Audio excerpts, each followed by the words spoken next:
Hey there everyone, and welcome to your week 3 video for the month of July. Here you'll find insight and guidance and tips on timing your life with astrology. This video will cover the time frame from July 18 to July 24. So we are getting towards the end of the month. There are 4 astrological happenings to share with you this particular time frame. There are actually 2 that I'm really excited about and 2 that can kind of I could go either way on. So let's dive in and start with these 4 astrological events. The first one that I'm going to start with is the new moon in the sign of Cancer. That's happening on Monday, July 20th at 28 degrees of Cancer. This is our first new moon and our first full moon, our first lunation in quite some time, about 6, 7, maybe 8 weeks, that is not an eclipse. So that is a lovely kind of return to the usual schedule of things, at least in terms of new and full moons. It doesn't necessarily mean, it's probably a little too simple to say back to normal, but I do think it is a sense of we're returning to something that is maybe more familiar, more known, if you like, or where there is the potential for things to stabilize. So the first lunation after an eclipse season is when we're starting to find our way forward with all the instability and changes and agitation that came up through the eclipse season. So the new moon at 28 degrees Cancer, Monday, July 20th, you'll actually have that new moon on Tuesday the 21st if you're in Australia. This new moon is the second new moon that we've had in the sign of Cancer.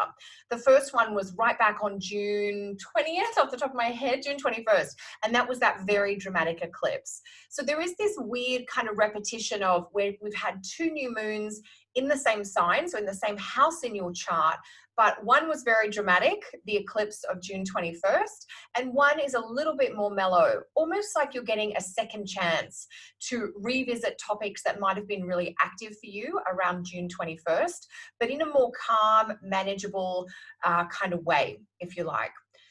This new moon will be opposite the planet Saturn. And that's because on the same day, the sun is opposing Saturn. Monday, July 20th, from 28 degrees Cancer to 28 degrees Capricorn. And that will again be felt on Tuesday, the 21st, if you're in Australia.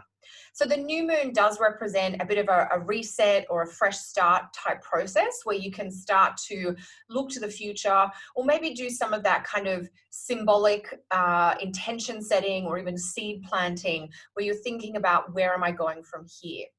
Now, because the new moon picks up that sun opposite Saturn aspect, there is a sense of maybe I need to finish something before I can go forward. Or it may be that there is a matter from the past, which is always what Saturn can describe, that needs to be attended to or some effort needs to be contributed to this old situation before we can do the new moon stuff. So there is a little bit of that balance between old and new being highlighted by this new moon in Cancer. And, we could take the view that the new moon wants to push forward, but as soon as it tries to do that, it does run into that Saturn opposition. So there may be a sense of caution or hesitancy around starting new things at this particular new moon. If that's the case, give it a few days. The moon is going to move into the sign of Leo on July 22nd. And this is one of those things that I'm very excited to talk with you about in this time frame. I've even made sure I've got some very Leo flowers. I know I had them in the most previous video, but I knew I'd be recording the Sun into Leo video as part of today's recording block. And I wanted to make sure we had some very Leo flowers. Leo is ruled by the sun. And of course, these are sunflowers. I'm not a huge fan of sunflowers, but these ones really caught my attention. My husband's favorite flower is sunflowers. So we picked them up because he liked them. And I'm like, these are actually nice sunflowers. I don't know why. I obviously love a lot of flowers, but maybe I'm a bit fussy when it comes to sunflowers. So that's maybe more than what you needed to hear about why we have sunflowers. But we'll get to that in a minute. I just want to circle back to the sun opposite Saturn aspect because there is something critical in that, as I mentioned in the previous video about that seesaw energy. And Sun Saturn is about clarifying identity. It's about getting back to the core of who you are, remembering the things that are most important to you, whether that's a person, a project, a priority. Sun Saturn is about consolidation. So when the new moon is kind of opposing Saturn, it's not about doing all the new things. It's about quality. It's about picking one or two incredibly important priorities and putting your best energy towards them. So when we say Sun Saturn can be about consolidation, that translates to things like saying no, declining, or pushing away. Two great words for Saturn that I've been reminded of recently are rejection and exclusion. And I know they have a little bit of a negative connotation, but the idea of with Saturn, we might reject something or exclude something in a kind of conscious, holistic, aware way. This is about us making choices about what we need to reject from our lives. And you might be rejecting 4 hours of TV a day, for instance, and that might allow you to exclude all the snacking that you do on the couch of an evening, for instance. Speaking for a friend, of course, that's something I am a little guilty of myself. Not necessarily 4 hours a day, but you get the concept. So the idea of rejection and exclusion with Saturn is about making choices. And the opposition aspect is especially infused by the qualities of Saturn.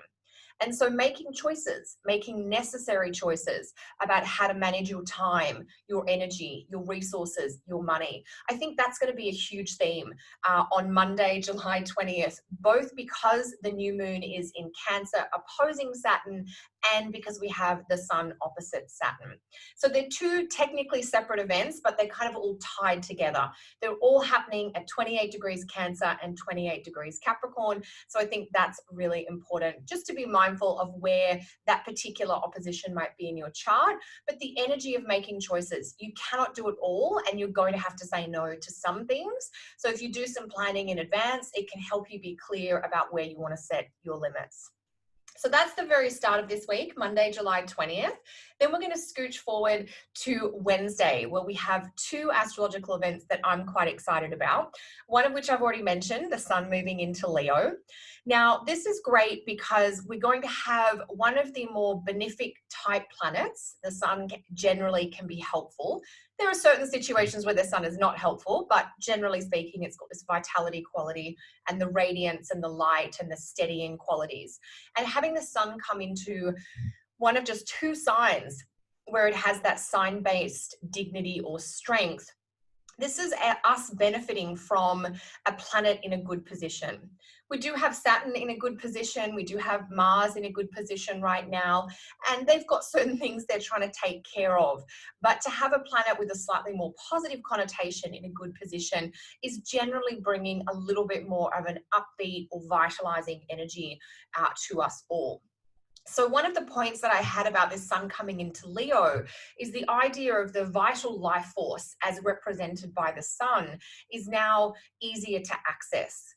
The sun is also now off axis to the planet Saturn and to the planet Jupiter. So that means they're not making an aspect according to those 5 original aspects with all the philosophy they have behind them about light and visibility and exchange of energy. And so the sun is able to operate without the interference of Saturn. Doesn't get the benefit of Jupiter, sure, but the sun in Leo has got plenty of its own benefit to share. The sun in Leo, I think, can have a little bit of a stabilizing influence. I know it is going to interact with Uranus at some point in the next 30 days, but generally speaking, we are going to get a little bit more of a calming quality. The sun in Leo does bring an invitation around leadership. It's a call for each of us to step into the regal strength and vitality, the regal power within, and to find new ways to shine your light in the world, as well as to find new ways to step into places of leadership or positions of authority. Don't shy away from the chance to take charge, if you like. So sun in Leo is a great shift for us all. That's like a midweek mood shift where the sun kind of, gets up out of the watery Cancer, and, the image that just came to my head was like the crab coming out of the water and maybe, soaking up some rays on the sun. But there's certainly a quality of a drying out anytime a planet moves from a water sign to a fire sign. Now, from a temperamental kind of humor perspective, the drying out process is about clarification and about healthy distance. So it's about finding a way to be that is in connection to others or to other ideas without being enmeshed or overly entangled. So there can be like healthy distance, space that gives you a chance to clarify, that we get not just on Wednesday the 22nd, but in the days and weeks that follow. Because remember, we will have the sun in Leo for 4 weeks until late August. The other aspect I'm excited about is Mercury in Cancer sextile Uranus, also happening on Wednesday, July 22nd. If you're in Canada and the States, you'll feel that most strongly on Thursday if you're in Australia. Now, Mercury has moved to 10 Cancer and is making the second of a pair of sextiles to Uranus in Taurus. I beg your pardon, a third in a sequence of 3. I had 2 other dates here, so I just got a little muddled there. The first 2 Mercury-Uranus sextiles, we had one on June 5th and one on June 30th. So here's our third and final one on July 22nd. Mercury sextile Uranus, this is about fresh ideas. It's about starting new conversations. It's about moving forward, informed and educated in new ways. It is an aspect of innovation and inventiveness. It's a great aspect for technology. So, you know, if you need to update devices or purchase new gadgets, this is a great aspect for that. So changing your conversation, but shifting your thinking. Mercury Uranus is like a mental bolt, an electricity in your mind that says, oh, I get it now. You know, if you think about Uranus as Prometheus, who stole fire from the gods and gave it to humanity. That fire is symbolic of wisdom and of ideas. And so Mercury sextile Uranus can be a way of getting access to new information or new wisdom or new insight that radically reshapes your point of view, your conversations. But of course, it can also bring in that classic kind of chaos or unexpected change. Uranus does make things a little bit volatile and unstable. So even though the sun coming into Leo is an indication of increasing stability in the weeks ahead, we do have this kind of mental, buzzy, busy energy just active midweek on Wednesday, thanks to Mercury sextile Uranus. So be flexible, be spontaneous, give yourself a little bit of space to do things on the fly or off the cuff. You want to kind of have that experimental, open to new things vibe to really get the most out of Mercury sextile Uranus here.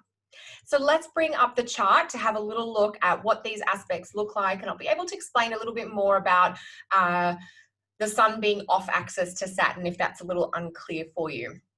So we're just picking up where we left off last time. So I'll scooch forward to the 18th, bringing the moon into the sign of Cancer, and I'll actually move this around so we have a look at the new moon itself.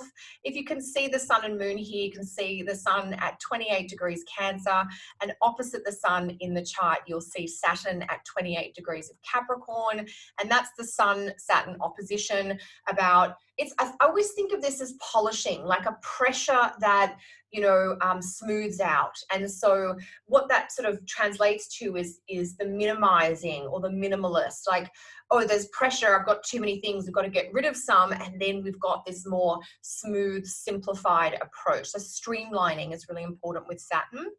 And you can see that as the sun is making that opposition to Saturn, the moon actually joins the sun, which creates the new moon at 28 degrees of Cancer. But of course, it does have that new moon opposing Saturn.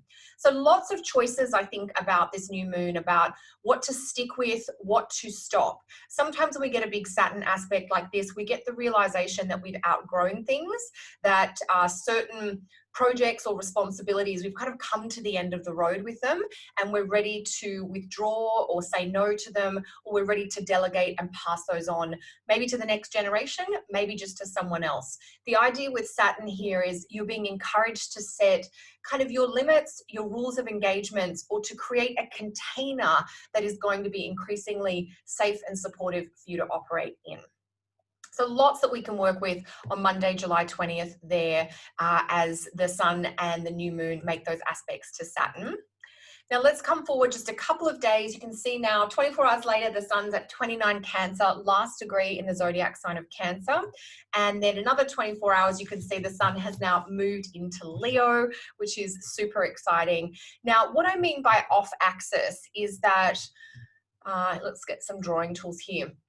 So in traditional astrology, we just have 5 aspect places. So if you're a planet in Leo, you can make an aspect to Libra or Gemini by sextile. You can make squares to Scorpio or Taurus. You can make trines to Sagittarius or Aries, and you can make oppositions to planets in Aquarius. You can also make conjunctions to other planets that are in the sign Leo, if that's the planet we're talking about, provided they're within the same degree. But there are a few places that aren't in those aspecting positions. And those places are the off-axis and therefore out of aspect.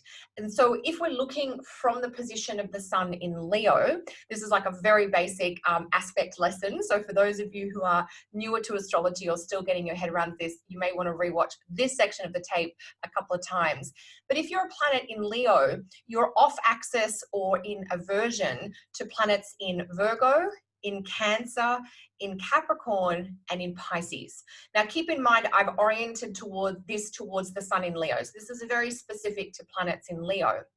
Now, because we have Saturn in Capricorn, and Capricorn is one of the off-axis or unaspected places for the sign of Leo, that's what I mean by the sun is off-axis to Saturn, which gives us a little break. It's not to say the Saturn, Jupiter, Pluto stuff has gone away. You can see it's all still clumped there together in Capricorn.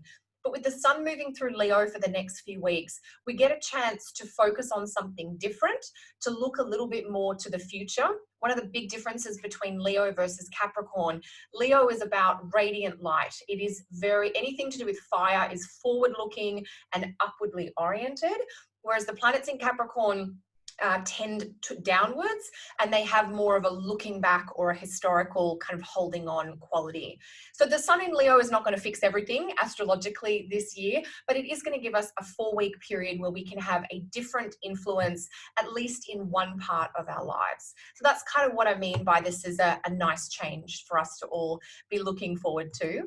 The other aspect happening the same day, as I mentioned, is Mercury sextile Uranus. And you can see Mercury there at 10 Cancer, forming that sextile to Uranus at 10 Taurus. So keep your minds open, be willing to take a few little risks or to take information in from sources that you don't normally look at. But Mercury Uranus is great for shifting our minds. When we start thinking differently, our lives can start to transform. So that's a really exciting pair of aspects. And then we have kind of quiet skies. So we've really just, I know I've said it's like a week time frame, but with just 4, by a week, I mean a 7-day period time frame. We've got 2 aspects on Monday, July 20th, 2 aspects on Wednesday, July 22nd, and then things kind of go quiet until next week. There's actually 5 aspects happening next week, so I'll be covering those in the week 4 video. Until then, team, take care, look after yourselves, enjoy that beautiful sun in Leo shift, and I'll be back soon with more for you. Bye for now.